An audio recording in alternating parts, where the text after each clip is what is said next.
कि मौत को लोग यूं ही बदनाम करते हैं, तकलीफ तो वैसे ज़िंदगी से है। पहले ऐसा हुआ करता था ना कि कभी लाइफ में थोड़ी टेंशन हुआ करती थी, आज टेंशन में थोड़ी लाइफ बची है। सो इन द मॉडर्न ईरा आजकल हम लोग देख रहे हैं कि इतने, जैसे आपने कहा, इतनी परेशानियां हैं, इतनी इश्यूज़ है, इतनी प्रॉब्लम्स हैं, लेकिन जब हवाई जहाज़ टेक ऑफ करता है तो टेक ऑफ हमारे कंट्रोल में नहीं होती, लैंडिंग हमारे कंट्रोल में नहीं होती, और टर्बुलेंस भी हमारे कंट्रोल में नहीं होती।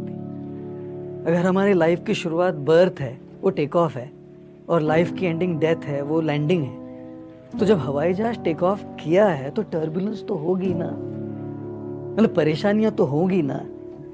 जिंदगी है ना जनाब, जिंदगी है ना जनाब, तकलीफ तो होगी ही, वरना मरने के बाद तो जलने का भी एहसास नहीं होता। तकलीफ तो होने ही वाली है। और कई बार लोगों को लगता है कि साधु संत ये जो कपड़े पहने उनको तकलीफ नहीं, सबसे बड़ा झूठ है वो, सबसे बड़ा झूठ। और अगर कोई बड़े आसन पर बैठकर कहे कि मुझे कुछ नहीं हो रहा, वो सरासर झूठ बोल रहा है। इंसान है, साधु भी इंसान है, सूटेड बूटेड व्यक्ति भी इंसान है, ये गेरुए वस्त्र पहना हुआ व्यक्ति भी इंसान है। तो तकलीफें तो दोनों को होगी, टर्बुलेंस तो दोनों में आएगी। लेकिन जो एक स्पिरिचुअल इवॉल्व है, जो एक स्पिरिचुअल शिक्षा प्राप्त कर रहा है, वो सीखता है कि उस टर्बुलेंस के बीच से नेविगेट कैसे करना है, उसको हैंडल कैसे करना है। क्योंकि जब हम हैप्पीनेस की बात करते हैं, हैप्पीनेस कभी भी ऑटोमेटिकली नहीं होता है, प्रॉब्लम्स ऑटोमेटिकली होती है, समस्याएं ऑटोमेटिकली होती है। हैप्पीनेस की चॉइस करनी पड़ती है। देखिए, जो भी कोई हैप्पी इंसान है, इसका मतलब ये नहीं कि उसकी जिंदगी में सब सही चल रहा है। कोई मुस्कुरा रहा है, इसका मतलब ये नहीं कि उसकी जिंदगी में सब सही चल रहा है। एक बार मैं लंदन में कहीं चल रहा था और एक व्यक्ति ने, एक शख्स ने एक टी शर्ट पहन रखा था, उस पर लिखा था डू नॉट डिस्टर्ब, और नीचे बड़े अक्षरों में लिखा था ऑलरेडी डिस्टर्ब। अब और क्या डिस्टर्ब करिएगा अब हमको। तो हर रोज कोई एक ट्रिगर होगा, कोई एक स्टिमुलस होगा, कोई एक कारण होगा जिससे हम डिस्टर्ब रहेंगे। तो खुश इंसान वो नहीं है जिसके जीवन में, जिसकी जिंदगी में तकलीफ नहीं है, नेविगेट करना सीख गया है, वो जो हैप्पीनेस को चूज कर रहा है। देखिए, प्रॉब्लम्स ऑटोमेटिकली होती है, हैप्पीनेस को चूज करना पड़ता है।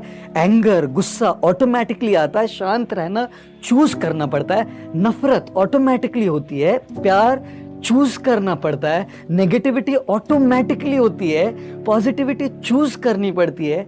और ये चूज करने के लिए तो इंसान बना है।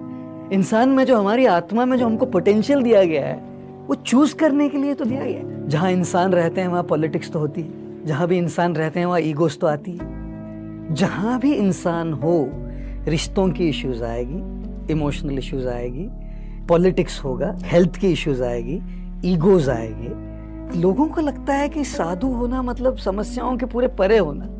साधु होने का मतलब ये नहीं कि समस्याएं नहीं होंगी, नेविगेट करने की शक्ति, नेविगेट करने की ट्रेनिंग है उनके पास, और जितना वो उसको प्रैक्टिस करेंगे उतना वो माहिर बनेंगे। हम कई बार कहते हैं कि खुद को पहले ढूंढना सीखना चाहिए, क्योंकि बाकी सारे सवालों के आंसर्स तो गूगल पर ढूंढ लेंगे। लैक ऑफ कॉन्फिडेंस क्यों है? क्योंकि खुद को ढूंढ नहीं पा रहे और वैलिडेशन के पीछे पड़े। जो इंसान खुद को ढूंढ लेता है, उसको भले ही सामने वाला वैलिडेट करे नहीं करे, उसको फर्क नहीं पड़ता। ये खुद को ढूंढ लिया है, खुद में क्या स्पेशलिटी है, खुद में क्या विशेषता है, ये ढूंढ लिया है। वो जो ढूंढ लेता है, उससे जो कनेक्ट हो जाता है, उसमें तो कॉन्फिडेंस आती है। लेकिन जब वैलिडेशन के पीछे पड़ते, जैसे सोशल मीडिया का पूरा जो एज है, बहुत ज्यादा वैलिडेशन वाले जनरेशन है, लाइक्स व्यूज वाला जनरेशन है। तो मेरी कॉन्फिडेंस आती है लाइक्स से, मेरी कॉन्फिडेंस आती है व्यूज से। जिस दिन व्यूज कम उस दिन कॉन्फिडेंस ढीला ढाला, जिस दिन व्यूज ज्यादा उस दिन कॉन्फिडेंस बहुत बड़ा। इसलिए मैं कई बार कहता हूँ, don't work for an applause, work for a cause. Don't work to impress, work to express. जब आप सेल्फ एक्सप्रेशन करते हैं तो दूसरे भले आपको स्वीकार करे नहीं करे। मैंने अपनी लाइफ में एक चीज बहुत अच्छे से स्वीकार कर ली। मुझे आज दुनिया में कई लोग हैं जो स्वीकार नहीं करते मेरे तरीकों, जिस तरीके से मैं बोलता हूँ, जिस तरह के खुले आम में कई बार सच बता देता हूँ, ये कई लोगों को पल्ले नहीं पड़ता। कहीं मेरे ही दोस्तों को, कहीं मेरे ही संस्था के लोगों को ये पल्ले नहीं पड़ता। लेकिन मैंने तय कर लिया कि ये मेरा तरीका है। अगर किसी को पसंद आए, किसी को नहीं पसंद आए, मेरी मुश्किल नहीं, मेरी तकलीफ नहीं है। It's none of my problems. जब मैंने अपने आप को खोज लिया है ना, तो मैं वैलिडेशन पर डिपेंड ही नहीं करता। वो अगर मुझे सपोर्ट कर रहे ठीक है, नहीं कर रहे ठीक है। मैं तो सेल्फ एक्सप्रेशन के लिए अपना काम कर रहा हूँ। तो मुझे लगता है कि जब तक हम अपने आप को नहीं ढूंढे, अपने आप को ढूंढने का मतलब है कि पहले ये खोजना कि मुझ में क्या विशेषता है। हम ना इतना अपने आप को दूसरों से कंपेयर कर रहे हैं, तुलना कर रहे हैं। मैं अगर इंस्टाग्राम पे देखता हूँ, लिंक्डइन पे देखता हूँ, कहीं पे देखता हूँ कि ये व्यक्ति, इसकी प्रोग्रेस ऐसी हो गई और मैं वहीं रह गया। और जैसे एल्बर्ट आइंस्टाइन जी ने कहा था एजुकेशन के बारे में कि अगर आप एक खरगोश को, एक मछली को, एक हाथी को, एक बंदर को, सबको एक लाइन में खड़े कर दीजिएगा और उनको एक ही एग्जाम दीजिए कि आप सबको पेड़ पर चढ़ना है, तो मछली तो आत्महत्या कर लेगी क्योंकि वो पेड़ पर चढ़ ही नहीं पाएगी। बंदर तो रैंक 1 आ जाएगा। खरगोश कोशिश करेगा लेकिन वो कहाँ, वो तो जमीन पर भाग पाता है। तो मछली, खरगोश, हाथी, बंदर की तुलना